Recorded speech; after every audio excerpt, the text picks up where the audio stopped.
Hi, I'm Robert. And I'm Evelyn. And you're listening to Token About It. Finally, again, after what feels like a year off. It has been a minute since we've recorded just because life got in the way. We're trying to be better. I know we say that every time, but small steps. Between Evelyn's class... But I also got really sick for a week. And then Holy Week, which Yeah. is like a marathon. Yeah, it was just a lot. Spring is... I think that happens to us every spring, though. Things just get out of whack. Yeah, and my allergies are killing me. Same. I just got on new antibiotics. But that being said, I know our 3-year anniversary thing is still delayed. We're including my mom in this one, and so because she's the smart person and it's a game that's Lord of the Rings based, so we need her smarts because we're not that smart sometimes. Whatever you say, Evelyn. All right, Goofy. So, yeah, it's just trying to schedule all of that together. But that being said, this is the start of our very new season. It is season 6 with book 6. That's wild that we're here. We're starting the last book. It's been a wild journey, but I'm like really excited to keep reading because it was very hard to put down the book and not read ahead. Yes. Also, since I had so long, I got to do some rabbit hole diving, so I'll share a little bit of that. Ooh, exciting. So... listen to our last episode where we talk about the previous 5 books and our journey to now. But for this, we're just going to do a small recap because... even though we have no predictions because we don't do predictions at the start of new books, I did have an unofficial prediction that we were going to see Sam and Frodo again, which we did.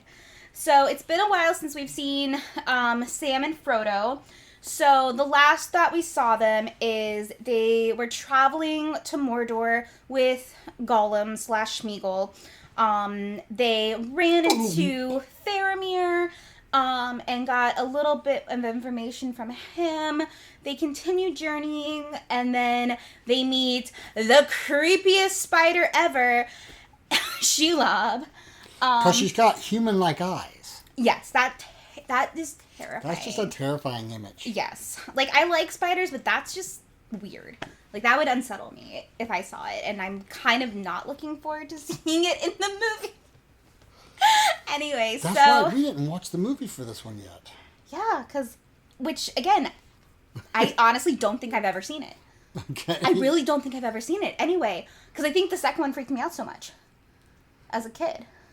Okay. Anyway, so we find out that Gollum actually has been working for Shelob all along and was leading them to their doom so she could eat them and he could get the ring. However, that backfired. While Frodo was taken prisoner, Sam was able to escape, and he kind of slashed out at Gollum and Shelob and made him back up. But Frodo was captured by orcs. Ooh. And then at this time, it's not really a spoiler for the chapter. It says it right in the first page that the start of this chapter and these series of events is concurrent to the battle at Gondor. Yeah, the battle at Gondor and a couple other things. Yeah, it tells you what's happening. Yeah, I mean, I'm gonna talk about it more specifically because, honestly, it was that entire paragraph made me was a heartbreaking moment for me. I can't believe I care so much about these characters, but I also do believe it. That's what good writing does. I mean, I do. I love it. But anyway, so we'll talk about that when we actually get there. But I do like that in this particular case, Tolkien was very adamant about the way he wrote it was really good, and it wasn't just a reminder when this was happening. It was very organic. It felt like just to kind of let the readers know what's going on, but still involving the current characters and its plot in it. So Well, but that's what you missed on Glee. But it was very helpful. Yes, too. it was very helpful. So, I mean, because I always wonder when I'm reading about one set or the other set, what is the other set doing right now? Yes. And so this was very helpful to just put it out there up front. This book especially. Like, I've had that thought on other books before, but this book especially was just like, what's happening? What's going on? Yeah. I have a resource that tells me what's happening, because he even writes the dates. Yes, and we actually do get an exact date in this chapter. I just forgot to write it down. But it was in March. March, yeah. It was in March, which is... I want to say 14th. Something like that. Only like a month away from when we're recording now. Anyway. So... Okay, so the chapter is called Tower of Cirith Ungol. And in case you didn't remember, because I didn't, it means Cliff of the Spider. Yes, now that you say that, I do remember that. I was actually going to ask, because I'm like, I know we've heard the name before, and I know you've explained it. I just couldn't remember what it means, so thank you. Yep. So, it gets right into the meat of it. Sam wakes up hearing orcs. He doesn't quite remember where he is or what he's supposed to be doing for the first minute or two, and then it all hits him like a bag of bricks. Right, and it's interesting because he kind of has this thought too, is, kind of like a what's going to happen to me. Yeah. And that thought ends, he's thinking about, is it going to be perishing or continuing? Yeah, and that's a lot throughout this entire chapter. Right, and he writes, Tolkien writes, the perishing is more likely and will be a lot easier anyway. Yeah. Which, is that pessimism? Is it giving up hope? I don't think so. I think it's just plain old Hobbit humor. It did kind of strike me more as like dark humor. Yeah. Yeah. So. But yeah, so Because I don't see Samwise as someone who gives up hope or is that pessimistic. He definitely, like, even in this chapter, he has moments of hopelessness, but he never actually gives up hope. Right, because if he gave up hope, he wouldn't be looking for Frodo. He would just be continuing on his own to throw away the rings. And that was like his only two thoughts in this moment as he's like realizing where he is I have the ring, I need to find Frodo. Because I cannot do this by myself. It's not for me. Okay. And that's when it kind of mentions that this is going on the same time as the battle. But the way it's mentioned is he's like, will anyone think of me? Is anyone thinking of me right now? Like, what are they doing right now? Will anyone ever remember me? And it's just like, honey, when they think you're dead, they go ape. Yeah. I can't swear, but... So here's my first rabbit hole. Okay. You ready? He says, I wonder if they'll ever think of us at all. And then he refers to himself as his father's son. Yeah. Samwise Hamfist. Mm-hmm. All right. You ready? I did have, like, a small question about that. All right, well, did he get his last name from his mom? Just hold on. His father's real name is Hamfist, first name. Okay. Even though everyone calls him the old gaffer. Okay. Now, this should not surprise anyone. Hamfist is an expert on potatoes. That explains a lot. Okay. All right? Okay. Cool, Bilbo's present to the gaffer was 2 bags of potatoes and a new spade. Oh, and a waistcoat and a bottle of ointment for when he hurts. Cute. And he was also instrumental in telling Samwise and Frodo about the Nazgul that stopped him Yes, yeah. to ask him about where they were. And Yeah. he just basically said, shove off. Right. All right. Okay. Second level of second level of rabbit hole. Are we ready? The name origin is home fist, which basically means it's an older English saying meaning, a homebody, staying at home. Okay. Doesn't travel much. Okay. Also, I'm going to take another step back for a moment and remember that Samwise took over the gardening, the Bag Inn, from his dad. So his dad was the previous gardener. So I also found out in this dive that Gamgee is actually a real last name of people Tolkien knew in the real world. Okay. And they were all wise people. One was a doctor and, that type of stuff. Okay. So, yes, I thought that was interesting. As much as I've read about it and looked about it and studied about it, I've never seen that before. Interesting. Yeah. Okay. So here we go.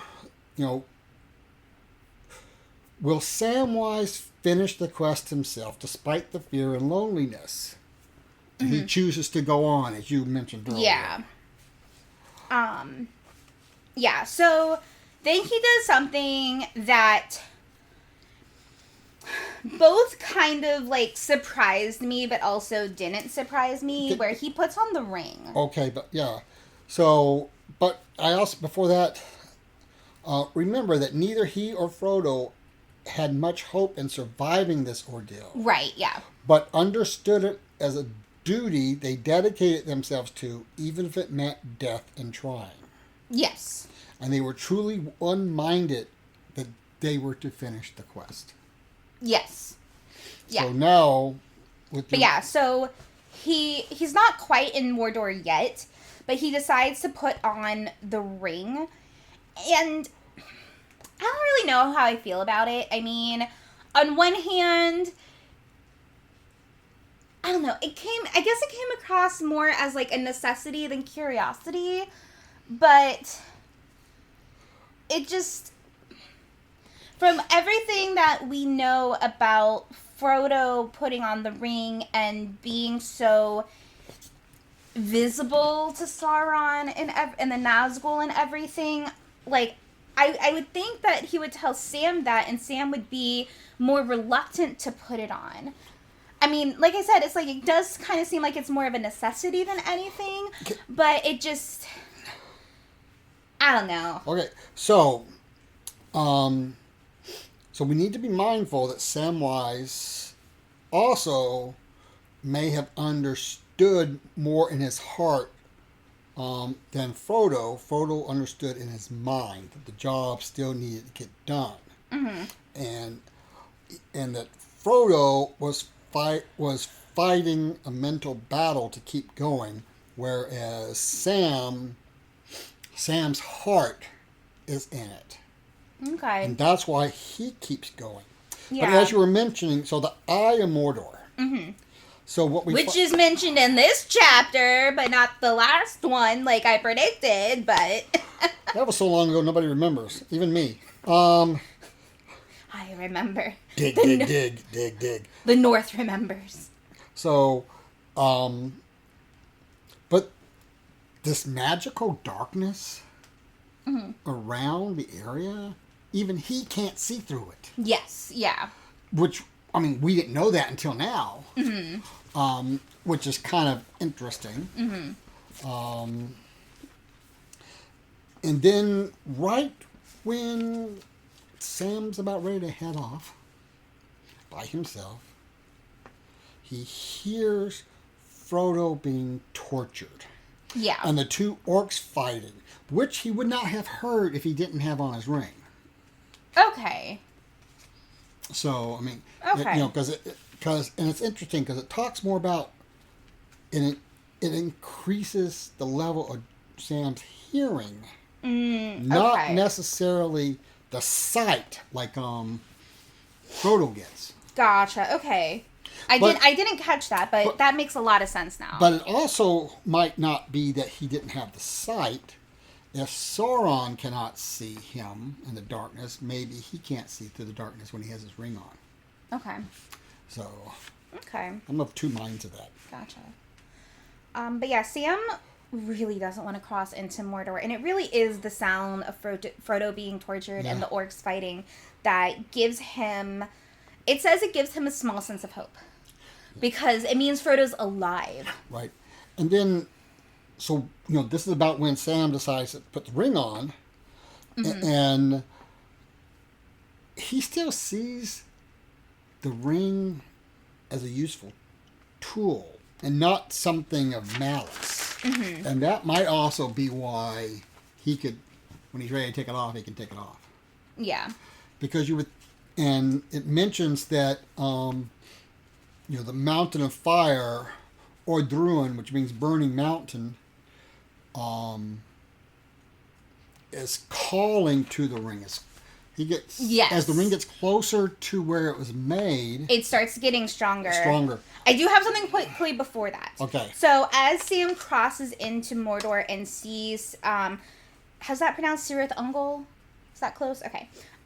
He notices that the way it is built, it's not to keep enemies out, but more to keep enemies in, as it was created by Gondor previously. Right. And I thought that was very interesting. Right, but yeah, I have something about that a little later too. That's fine. We can get there when we get there. Yeah. But as he crosses into Mordor, he does decide that putting on the ring is too dangerous, but the ring suddenly becomes very large. He feels large suddenly. He feels strong, and he is tempted suddenly by this ring to be Samwise the Strong. Yep. And where from this, okay, so I've already been on the Sam train, but I now understand your level of passion for him at this moment, because his deepest desire that the ring brings out is to him to command an army to make beautiful gardens. And I mean, same, but that's like if Mom got the ring. Yeah. But it's just like, that's just how pure and wholesome he is. And I am like, yes, I'm like, I've been on board, but now I'm in first class. Like, it's, wow. So, then what gets him from the ring. You're getting too far ahead. No, I'm not. Yeah, you're on. I was going to say, because what keeps him back from the ring, what holds him back from being tempted, he's like, no, I'm happy with my garden that I do with my two hands. Yeah. So, I warned you I was going to ask you a volcano question. Yes, because I'm in a geology class with volcanoes. Okay. There is, I don't remember where I read it in the last couple of days. Mm-hmm. But for some reason, somebody who has written books speculating at the landscape and da-di-da-di-da, the way that the volcano is described in the book, he sees it as a stratovolcano. Yeah, so you mentioned this, so I did a little of my own digging. And it's really described in geology. My professor would be so proud of me. It's kind of indicative of a arc volcano where because it's like, while in like some text it's created by like this dark evil god, but looking landscape wise, it does look like it would be from a subduction zone, where basically what that means is the crust of the earth, one goes over the other, which this would have to be oceanic crust and continental crust for water to get in there to heat up the magma, because the water makes the magma go from near boiling to full boiling, and that's what creates these like big volcanoes. Right, and the reason he says this is the type of volcano it should be is because a volcano that is constantly, almost regularly erupts, goes dormant a little bit, erupts, goes dormant a little bit, is that it's layers of lava, ash, lava, ash, lava, ash. And that's also why it gets built so high. Because when it erupts, it doesn't explode like Mount St. Helens did. It just keeps going out the same hole at the top. All right, so now I'm going down rabbit hole number 2. Okay. So I find it interesting that Tolkien compares the enjoyment in reading about Samwise and Frodo in and around Cirith Ungol because it's a reflection on the dangers and horror of our own lives. Okay. All right. Says no one.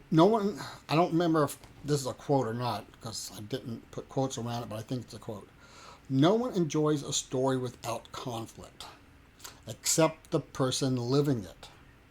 Nor do we want our characters to have a certainty of a happy ending. Boo. Well, it's Sorry. Well, it's because it makes it. No, yes, it makes it interesting. Yeah. I've as a comic book reader, I've been a big proponent of let Superman and Batman retire happy. Just let them be happy and married with their kids and let the next generation go. They're going to marry each other? I mean, sure, why not? Okay. Well, actually, have you been... this is an unplanned rabbit hole. Have you been reading any of the new DC Dawn stuff yet? No, I'm waiting for the trade because I'm reading too many comics. Okay. Sorry. So, all right. Yeah, and then, and this is where I wrote my notes about Sam sees the rule of the shadow. Yes. It's actually a localized evil, and that goodness and beauty lives eternally. Yeah. So the shadow, even though it's been around for a long time, is not an eternal thing. Yeah. It's not something that was made at creation. So, continuing down my rabbit hole. So, likewise, our soul possessed an eternal element free from all-encompassing evil and care for life. Okay? That's part of Christian theology, which is where Tolkien doesn't realize sometimes, but informs his writing. Yeah. So remember that Sauron had put a small part of his soul, as it were, in the ring. His Horcrux, yes. Yep. And without this soul being a true part of him, he becomes pure evil, since he no longer has his entire soul. Also, there is nothing around him to nurture good. Also, when we remember that Sauron was the most powerful of the Malor, or the primordial spirits, so one argument can be made that a spirit is not the same as a soul. Now, Okay. so not to get into a theological dissertation, so I'm going to go, fantasy. Okay. In Advanced Dungeons and Dragons, which is Advanced. It's advanced. If you don't know that reference, please let us know because I need to introduce everyone to the stupidest sketch ever. So, Advanced Dungeons and Dragons is what we all now call first edition. Yes. And then the second edition that came out, but it really wasn't called second edition when it came out. Yeah. So within AD&D, the soul and the spirit are not the same thing. If affected, so it affects the difference between raised from the dead, such as humans and demi-humans, which are dwarfs and the like, and even most humanoids, can be raised from the dead. Yeah. But elves don't have souls. They have spirits. Okay. So they can only be reincarnated. Okay. So this difference between soul and spirit, this idea that I'm sharing, I can see how that works with Sauron. Okay. He was a primordial spirit. He was one of the first things created. Okay. And he was part of creating the rest. Mm-hmm. All right? Including Shelob at one point. Yes. So all that is to say that, that is why Sam still sees himself as a gardener. Because his soul is happy.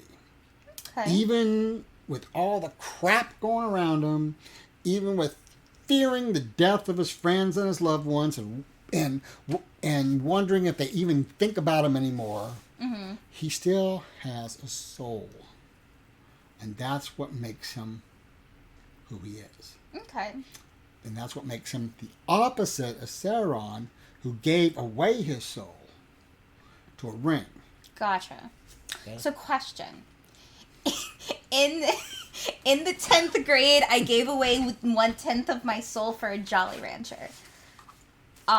Did you eat the Jolly Rancher? I did. Then that 10th of your soul was in a Jolly Rancher and you got it back. Okay, cool. That's my story, and I'm sticking to it. Okay. Back to our book. See, I even wrote that down. Okay, back to our book.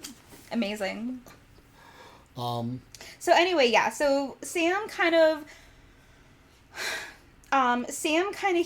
he suspects that the orcs, and I would like to take this moment to let you know that every single time I typed orc on my phone for my notes, it tried to change it to orca. And I did miss a couple orcas. But orcas are also pure evil, so yes. No notes. All right. Anyway, so he fears that the orcs are fighting over the spoils, especially the mithril armor. You're getting ahead of me again. How am I ahead? So...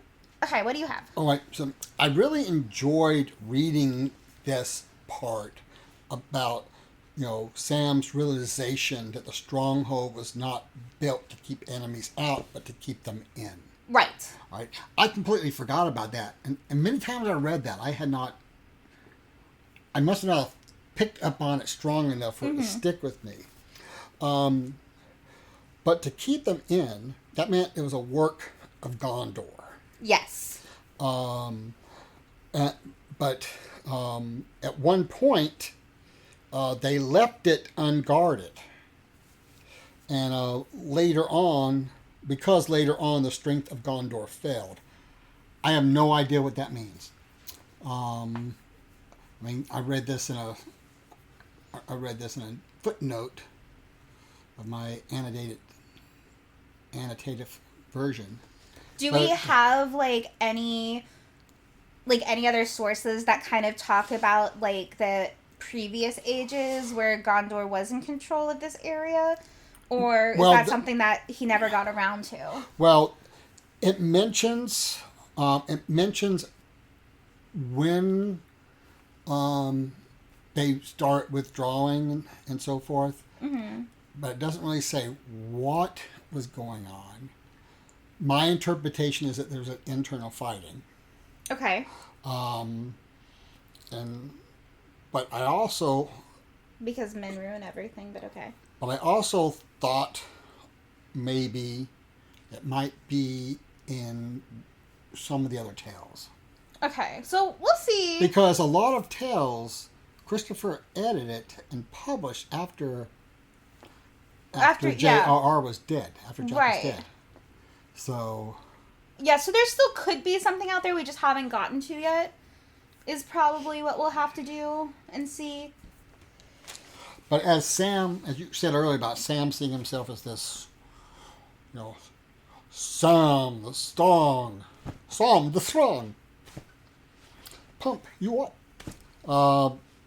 But he comes to his hobbit sense. Yes. and that holds him firm. Now, here we go. You ready for the millennial bashing? Bring it. That's what's missing today. Hobbit sense. Okay. Cite your sources. Cite my sources. It means, in millennial, it means, tell me why. Explain. Evelyn. That's all I gotta say. What? You literally just called me a hobbit earlier today. But you don't have Hobbit sense all the time. In what? Okay, you need to explain further. Okay, Hobbit sense is beyond common sense. Okay. Common sense. I will say, being in a class with a lot of 18 and 19-year-olds as a 30-year-old, the lack of common sense that kids are taught in school is honestly baffling. But they're Gen Zers, not millennials. Yes. Continue. Yes. And that's... And I blame the schooling, and I also realized that during the pandemic they were schooled virtually, which education was lacking. But good. Because a lot of 18, 19-year-olds only had freshman year of high school for real. Yeah. But also, and I'm just joking when I'm talking when I I know when I name you. No, I know, but just continue. It's but yeah. So that like that one student you have in your class that is just amazed when he hears certain things are real. Yes. And stuff like that, or even how haven't even figured out how to check their own oil in their car. Fill up. These kids don't take notes and then wonder why they're failing. Correct. It blows my mind. I mean, and for some reason, a lot of the stuff I see on Facebook are pictures of... Oh my god, I've become the old person yells at clouds meme. Oh. Anyway, continue. So, I mean, it is not a day that goes by that I don't see a picture of a 18, 19, 20-year-old doing something really stupid. I mean, I feel like that's for all generations. No. The latest one is a picture of a young lady with the hood of her car open. Said, I don't need a man. I can put oil in my own car. And she's pouring in vegetable oil. Now, I hope that's a joke, but I don't think so. Maybe she wants her car to be vegan. That's hilarious. I want chickens that are grass-fed. That's another one. Yeah. So, let's start... I like the one where someone was asking for salmon that was grass-fed. Yeah, that too, yeah. That actually happened to me once. Mm-hmm. That was the time. Yeah. All right.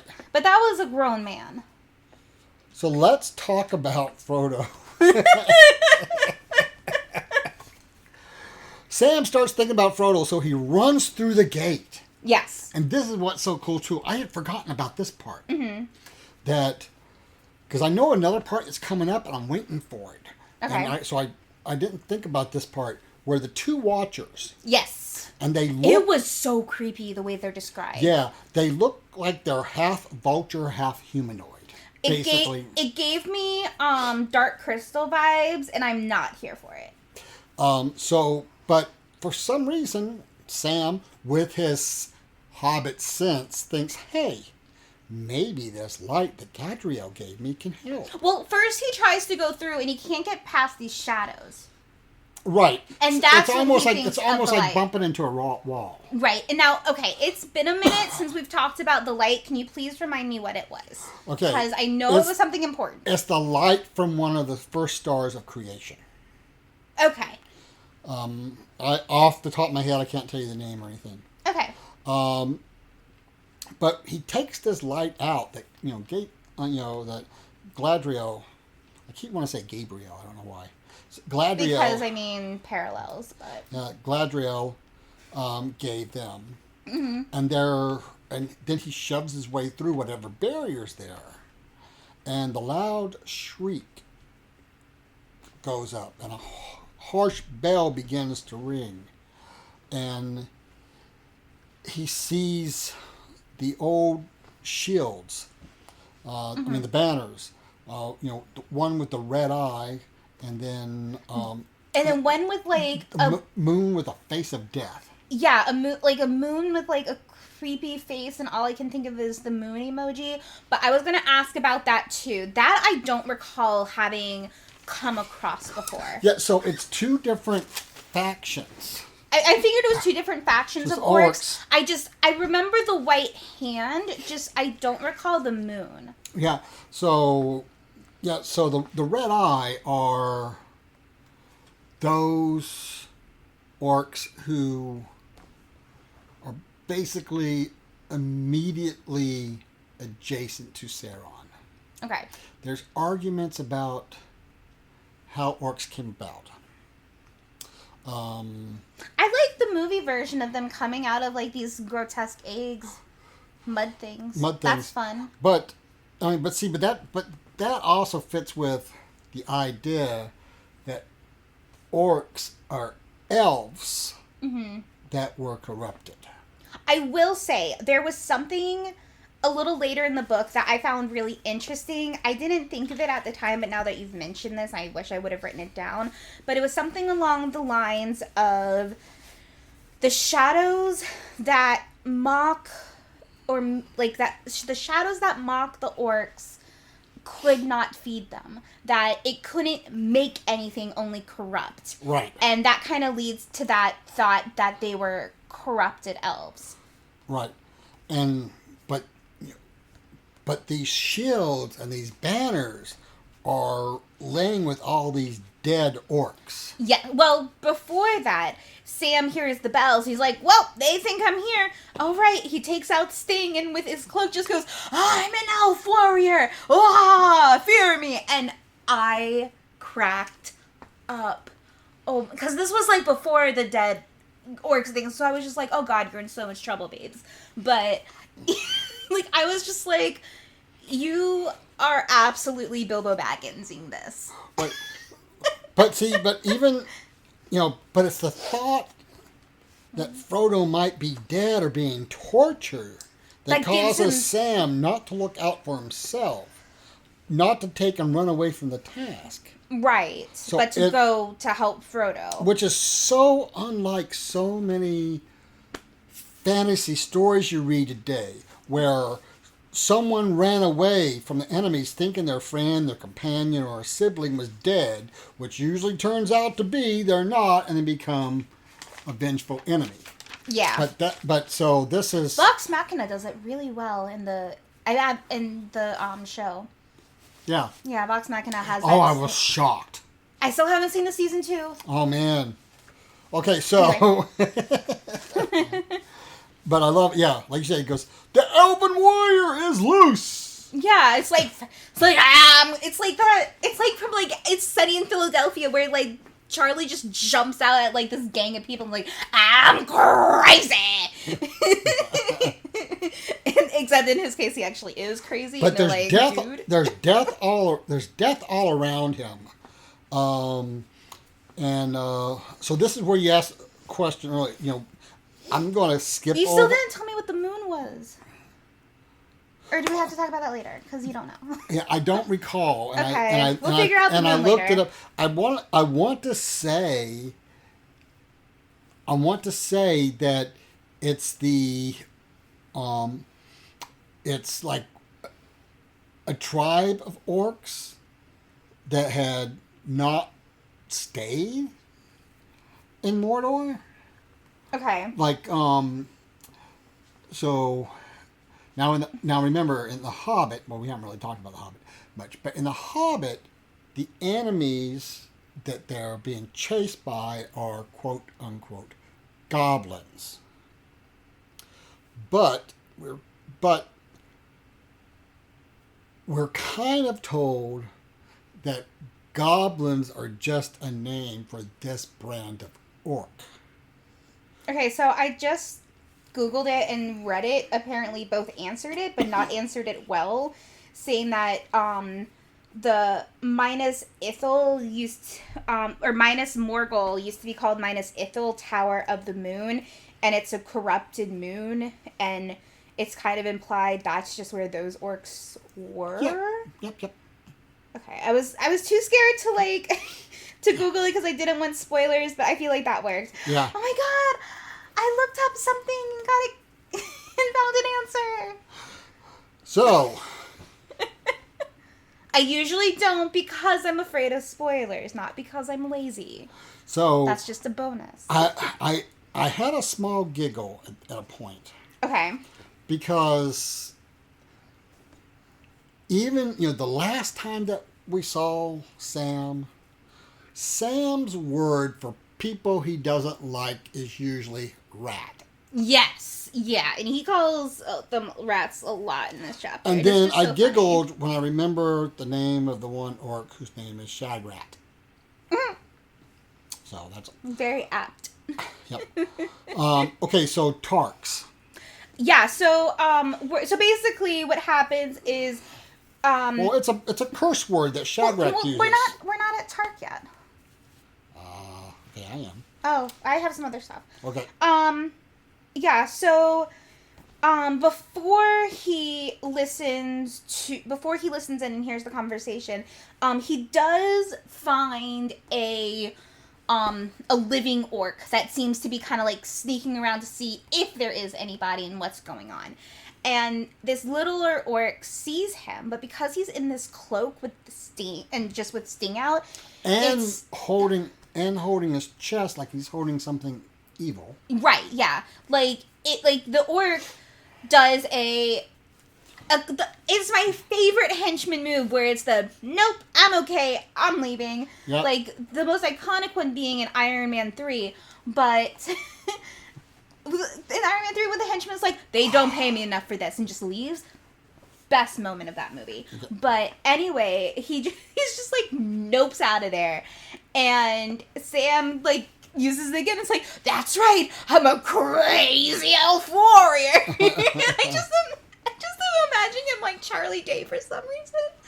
All right, so. But yeah, so he follows him up the tower. He's exhausted, because it's so high up, and he loses count after 200 steps. Yeah. But and as someone who raced up a 500-step building once, that was a mistake that I will never forget. Well, so knowing the number of steps doesn't help either. Because the time you and I went up Bunker Hill. No, that was a year after my field trip. We did that when I went on that field trip. Right. In the 3rd grade, me and my classmates were like, let's race up it after we'd already gone up it. And so we literally ran up over almost 500 steps of... Again, no Hobbit sense. It's kids being kids. No Hobbit sense. You wouldn't see a bunch of Hobbit kids doing that. Okay, fine. But Shagrat uses the term Tarks. Yeah, when trying to figure out what it is, they talk about could be something, and they use the word Tarks. So what is that? Okay, so Tarks is basically a derogatory term. I figured. For man of Numenor heritage. Okay. So. Yeah, it did sound like a slur. If you want to know more about men and women of Numenor heritage, watch the latest Rings of Power. But Correct me if I'm wrong, but they use a lot of creative license with Numenor, though. So we don't know if that's exactly what Tolkien... I know they stayed as true as possible to Tolkien stuff, but we don't know for sure. Well, we know that Numenor kind of separated itself from the world. Yeah. And that's what half of the plot is in this first season. Yes, yeah. Okay, but they're very uppity. But see, they're also talking about men of Numenor heritage, which that's people of Gondor. I feel like I knew that and forgot about that. Okay. So, but Sam hears them fighting over treasure. Yes. Well, not necessarily fighting over treasure, fighting over wanting to take the treasure. Well, that's what I mean. Yeah. Well, it's because it's not like, oh, I'm taking the treasure. It's more like, no, Sauron said not to take the treasure kind of thing. Right, yeah. So, anywho, we get a lot of scene setting. Mm-hmm. And we're already over time. I'm not going to go there. Other than say, scary. It's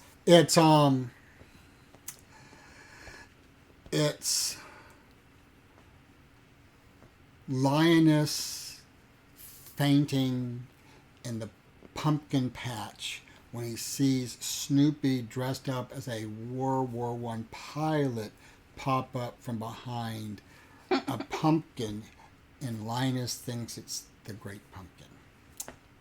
That kind of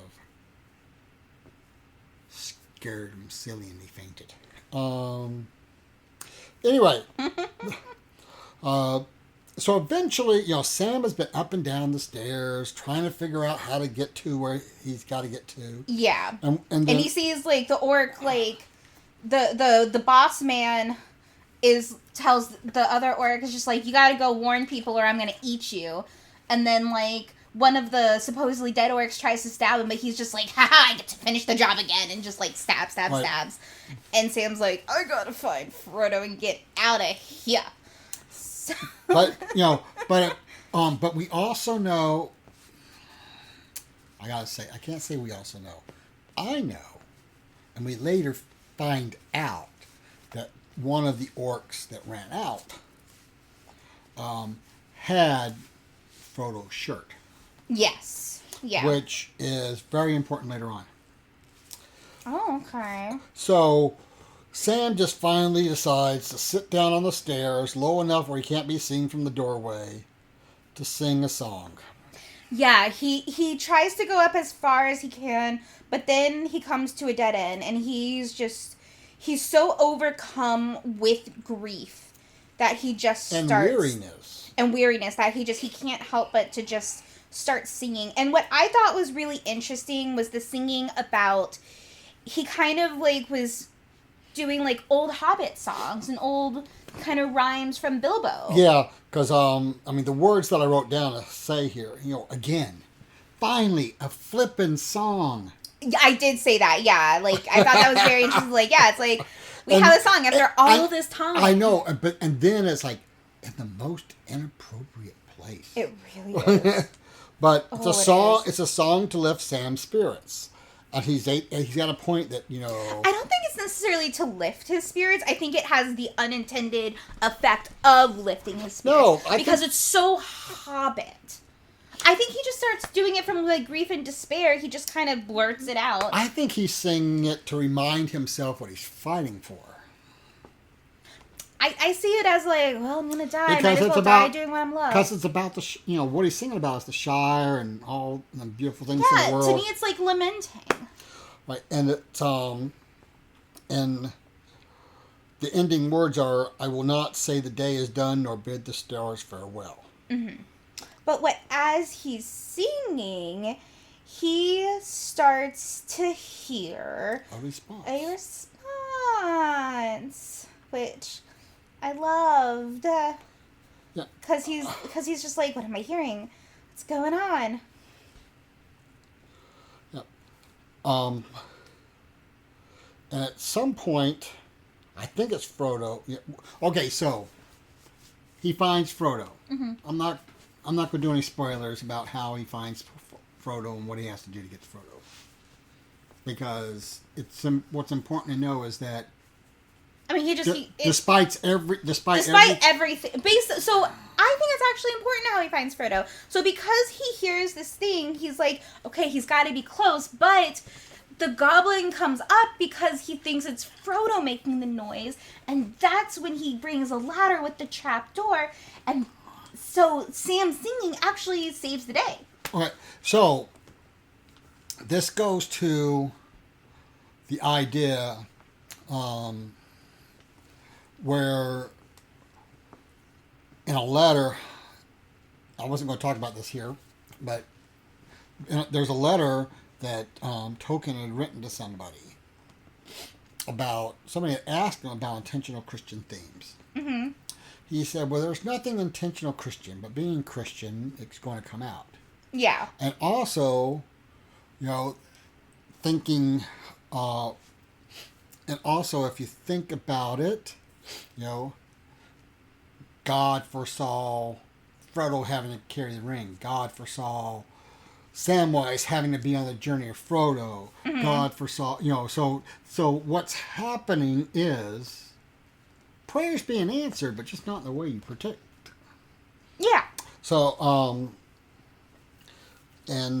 but at one point, I can't remember who says it.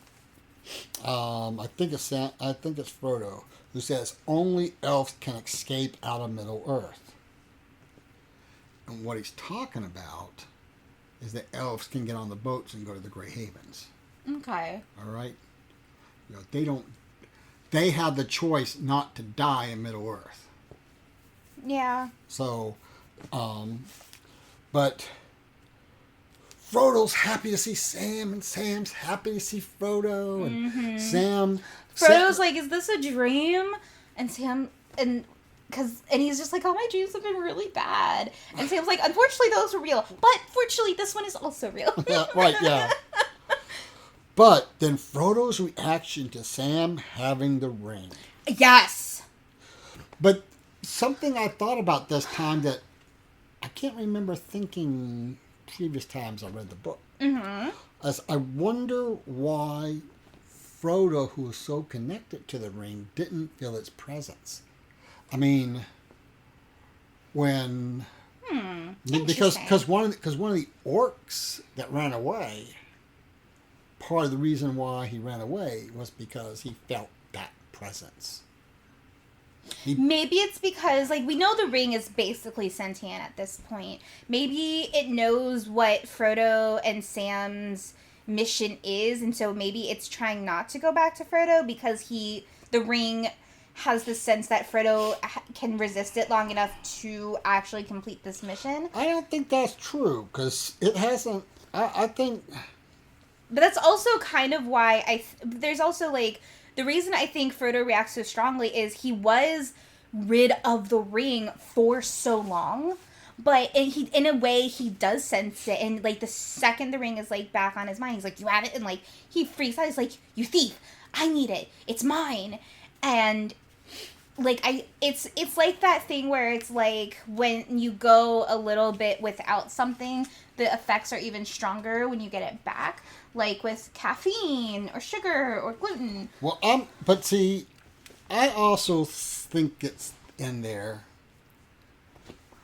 to remind us, make us look back at Gollum. Mm-hmm.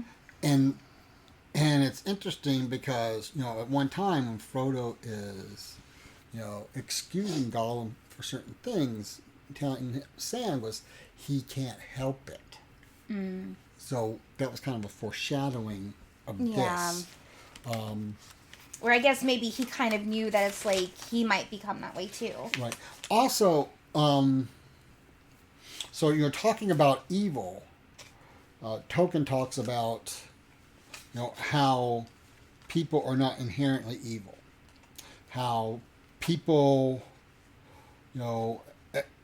as long as people have souls, they are redeemable. Mm-hmm. But here, we have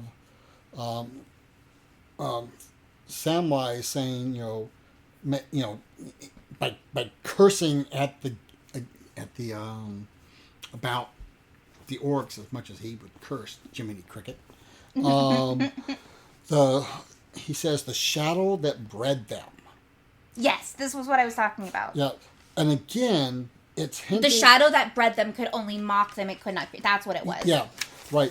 And that the shadow that bred them... So again, they were not created like the elves and the humans and the dwarves or the halflings. Like you said earlier, from the movie we see them climbing out of a womb-like pile of mud. Yeah. And stuff like that. I mean, I don't know. They could be elf related. I feel like it's more of that, like, a base humanoid that was neutral. Yeah, but the movies hint at it more than the books too. Okay. That the orcs are corrupted, mangled.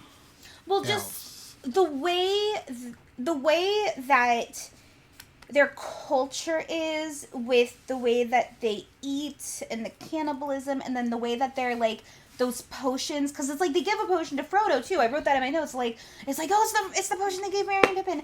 Where it's such this like corrupted type of thing. I feel like possibly they had common ancestors with elves, but I don't think they would be elves corrupted. But, see, if they were common ancestors, that means they would have been good. And my point is that they can't be good because they were not created. They were made. They're man-made. No, that's what I mean. It's like they were originally like good or neutral or something, and then they were corrupted. No, but see, my point is that those ancestors were corrupted. But, oh well, whatever. We won't agree on that one. I think we're saying the same thing. Yeah. So, but what I find really cool, Frodo's almost dead. Frodo is lying on a pile of rags, naked, and scared, and just he wants to die at this point. Yeah. And once Sam finds him, and Sam talks about food, Frodo's like, "Oh, my pack is still here, and it's got some of that limbus in it." Yeah, and he's like. The goblins hated it more than Gollum did. Yeah. But he doesn't eat it. He gives it to Sam. Yeah, not only that, but he's just like, I'm not going to move until you eat. Yeah. And it's like, I know that in this chapter especially, we really see Sam's unfaltering dedication to Frodo. Right. But in this moment, we see Frodo's dedication to Sam. It may not be as obvious, but he's definitely just as concerned about Sam as Sam is of him. Yes. No. So and then we had this whole thing that Sam's like, "Okay, well, you need clothes." Yes, and so he goes back and he scrounges for like the smallest looking things, and he comes back, and Frodo is absolutely disgusted. And like my first thought was just like, "You pretentious little air boy," but come on.